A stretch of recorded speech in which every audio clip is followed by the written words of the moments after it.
action, single rod tone ring under there, and a very simple but effective bracket system, wedge system of attaching the neck tightly to the body.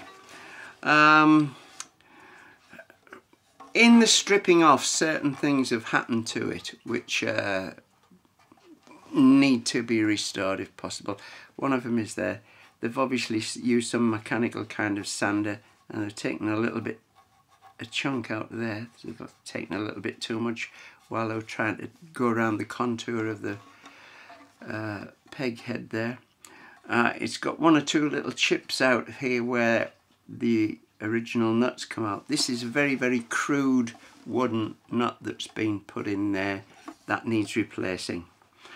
The fingerboard's not bad at all, been pretty straight and has very little wear, but again that really could be doing with stripping off and making a good job of it. It's had some replacement parts in this restoration that it's undergone, and needless to say all this has happened prior to me getting my hands on it, and what it's made me think is that having got several of these uke banjos already in bits but in better nick than this, I'm going to go with them and let somebody else have a go at putting this one to rights. It's had some new replacement pegs at some point put on. Not recently, these are fairly old pegs, but they are not the original pegs that would have gone with this uke banjo. It's also had 12 new hooks put on. I say 12 new hooks because there isn't a trace of rust on them, and a banjo of this age would have had some, like the tailpiece, which is an old Grover type, has had rust on it, and they've sanded that off. You can see that. It's got a non-original hanger bolt there. In fact, it's just an ordinary bolt that it's on with. But they are the right type of hooks and nuts on there, so it's okay. We don't need to complain about that too much. Obviously it needs a new head. The head is not just filthy. The head does have a couple of breaks in it, one there and one very close to the edge there, so sooner or later that's going to go. It's had a very slimmed down ebony top bridge on there, which seems to work alright, but it doesn't have much of a footing, so that could go with a bang at any time. It's also had a set of Aquila strings put on, which are pretty stout, and they're not necessarily the best things for a small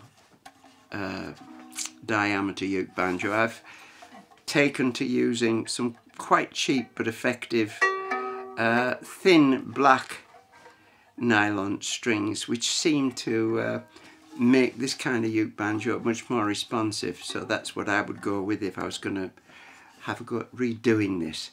Anyway, the thing is, despite all these misgivings that I've pointed out about it, I still think that essentially it's got all the basic parts there to make a good sounding, a good playing instrument for somebody with a lot more time and patience on the hands that I've currently got to strip it off, refinish it, do all the things that need doing, like reheading and etc. But despite all that, you can see that it's not a bad action, and it's quite responsive even with these strings on and with his ancient head on, so it's worth the trouble. I'm guessing that most of the people who are looking at a uke banjo video are going to be at least vaguely interested in George Formby, so I'm just going to finish off a little bit of George Formby stuff to placate the masses and hope that one of them wants to shell out and try his hand at a restoration. Here's a little bit of the window cleaner.